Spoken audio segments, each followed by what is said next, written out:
Vyas Media Network. Something that the barriers of implementing TVET today, if we had to TVET, if we had to go ahead and talk about more barriers that you're facing at the moment, even maybe in policy level? I mean, the biggest barrier is budget constraints. I mean, frankly speaking, Nepal is not really spending a lot of public money in the TVET sector. That's why we have to find solution where other partners could contribute. And there is a very simple solution for that, and that means it's the industry. Because TVET, robust system, TVET system, they have a partnership between industry and government, I mean governmental schools. Yeah. And we have proof of concept for Nepal's company that if they start to train, I mean 18 months, 24 months, they can get a net benefit. So it's a low-hanging fruit for Nepal, I would say. It's just a matter of fact that we now have to train. That's why tomorrow we have this national seminar on education and employment linkage, where we try to convince industry leaders that they should now take action, coordinate themselves, and train people so that they can inform companies, hey, please join this initiative. Because if they can take over 60% of the cost of a training and they get a net benefit, let's say 65%, it's a win-win situation for the government, for industry, and for the next generation of talents here in Nepal. And the program Ursula was talking about was the apprenticeship program. And it's also a win for the government in terms of it's actually cheaper to have people go through the program and get a diploma versus general education or your +2 diploma, because people are spending more time, the industries are training them, and then you also require less contact hours, so less teacher hours, less classroom infrastructure, because they're spending more time in the industry learning. So, and the young talent, according to our causal research, find better jobs.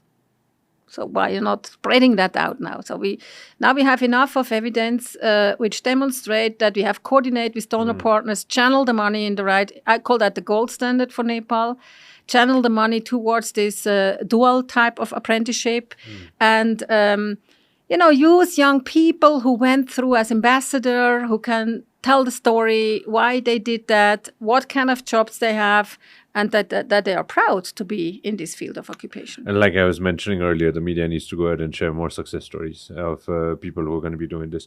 Share more about the apprenticeship program, and especially the dual one. Share more light on this. When did we start it, and where do we stand today, and what towards the future?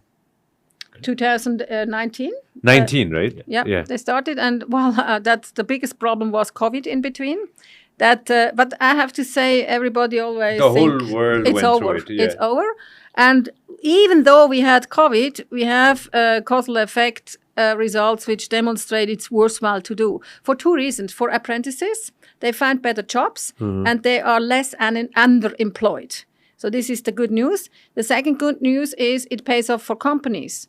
So for me, there is now the window of opportunity to start. However, of course, we need to organize the industry. They need to understand that that opportunity which they have, and they need to spread out the message through the members. Please join our initiative. We just had a survey among 600 Nepali companies, and what kind of companies? Everything, the whole across industry. Mainly, after majority were from the manufacturing field, for the construction sector, but it's a good representative sample. And what we see is actually 70% of companies are not anymore, not at all involved in training. But when we ask them, would you be willing to take part in an initiative, 60% are saying yes. So for me, we just need to use now the window of opportunity. And of course, we have to educate company so that they understand the rationale behind dual education.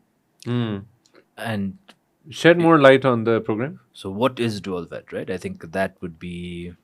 so how it is structured here is the students are usually hired by the industry themselves. So industries and schools sit down together, or the industries hire the apprentices. They say, okay, if you qualify, if you meet the minimum requirements set by CTEVT, then I'll take you as an apprentice. Exactly.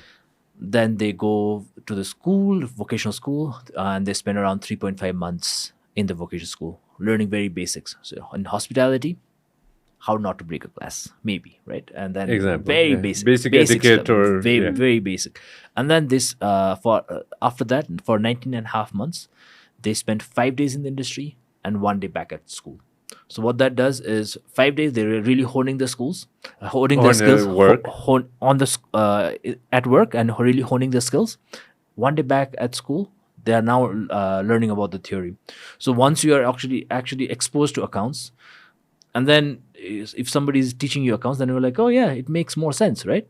So it also helps students learn better, and then they learn the theory, so they're not doing a monkey mimicking of the industry standards. And then they come back, they sit for an examination at the CTEVT, and now it's a pre-diploma level. We're working towards making it also at a diploma level, and I think the hospitality diploma apprenticeship would start from this year, this academic cycle, which will start right before the same. And looking at all the hotels opening all across the country, well, this is going to be a program that's definitely going to be worthwhile. It is, yes. And I also want to say, from an international perspective, those countries, Switzerland is the most innovative country around the world. But also we are the champion with regard to enrollment in dual VET. We have 70% of school leavers who enroll in vocational education training. Even I, by the way, did at my time. Yeah, I did a banking apprenticeship at that time. You know why? Because I had enough of school. Mm-hmm. If the problem is, if you are entering your adolescence phase, that's a difficult phase. You want to become an adult. You don't want to sit together with your peers in the classroom. Your brain is boosting for, I want to detect what is the world. How can I make money, And I told my parents, look, I want to know how money works. Seems to be important in the society. And then I could do that. And what I started to realize, of course, after my teenager phase, I was hungry to learn more. And if the system provides opportunity, it's not a problem. For me, what I see across countries is the generation of the teenager are all the same. Half of them just want to become an adult, want to earn money, and want to be independent, and the other one is maybe keen to learn more. But if you don't have a system where you can embed these young people in adult settings, where they can start to learn and work and get self-esteem, then, of course, sometimes it's too late if you do it with 25, 8, 30 years, when they have a family already.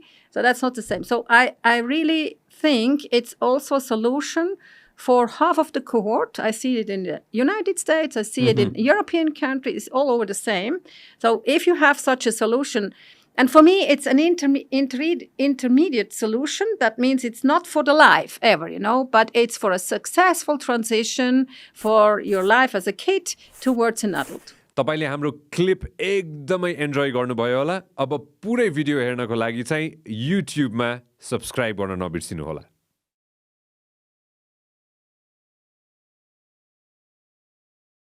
Vyas media network.